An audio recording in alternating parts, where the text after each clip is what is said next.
იმიტომ რომ ვფიქრობ, რომ ძალიან მნიშვნელოვანი საკითხია, რაზეც ახლა დღეს უნდა ვისაუბროთ, ეს არის ფაქტობრივი აღიარება იმისა, რომ 2024 წლის 26 ოქტომბრის არჩევნები, რომელმაც ქვეყანაში პოლიტიკური კრიზისი გამოიწვია, დიახ, ჩატარდა ფარულობის პრინციპის დარღვევით.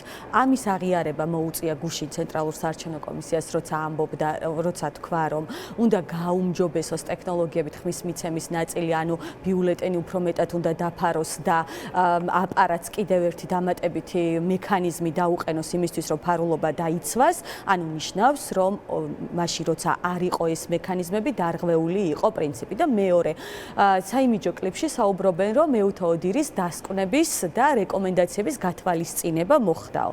რაც იმას ნიშნავს, რომ თუ გახსოვთ ქართული ოცნება და ცენტრალური საარჩევნო კომისია ერთ ხმაში საუბრობდა, რომ არაფერს საუბრობდა ეუთა ოდირის დასკვნა, თითქოს დარღვეული იყო ფარულობის პრინციპი. ახლა ამბობენ, რომ ამის გათვალისწინებით აკეთებენ ამ ცვლილებას. ანუ რა გამოდის, რომ ეუთა ოდირის დასკვნებში დიახ, სწორედ საუბარი იყო ფარულობის პრინციპის დარღვევაზე და ეხლა თითქოს შეფუთვა იმისა, რომ ამ რეკომენდაციებს ამიტომ ითვალისწინებენ, რა თქმა უნდა, არის არასწორი მათი მხრიდან, იმიტომ რომ უნდა დაუბრუნდეთ ჩვენ პირველ მოცემულობას, ანუ უნდა დაუბრუნდეთ ჩვენ 26 ოქტომბრის არჩევნებს, ახალი არჩევნები საფუძველია, ანუ ამაზეა ხო ხომ აქცენტი სწორედ, ანუ როდესაც პოლიტიკური სპექტრი საუბრობს იმის შესახებ, რომ ეს არის აღიარება, ეს მიუთითებს იმ ნიშნულზე დაბრუნებას, სადაც მოხდა ამ საკითხის იდენტიფიცირება.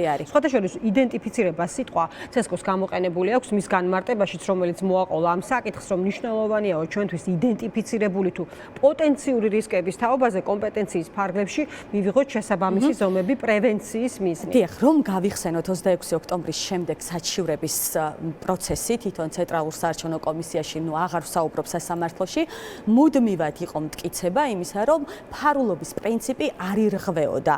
ანუ ისე ჩატარებული არჩევნებით, როგორც მაშინ არა თუ მასშტაბი რო არ იყო, ანუ ამაზეც გაუკეთებიათ პოლიტიკოსებს განცხადება თორსტები ხელისუფლების მხრიდან, რომ ეს რა მასშტაბი არ იყო, ეს მასშტაბიც რომ გამოვრიცხოთ, ის რაც საჩივრებით შევიდა ცენტრალურ საარჩევნო კომისიაში, იმ ნაწილშიც კი მუდმივად იყო საუბარი, რომ არ ირღვეოდა ფარულობის პრინციპი, შესაბამისად არაფერი გასათვალისწინებელი არ იყო, არც ერთი საჩივარი ამასთან დაკავშირებით არ დააკმაყოფილა და ის მუდმივად საუბრობდა, რომ ფარულობის პრინციპი ამ ნაწილში არ იყო დარღვეული.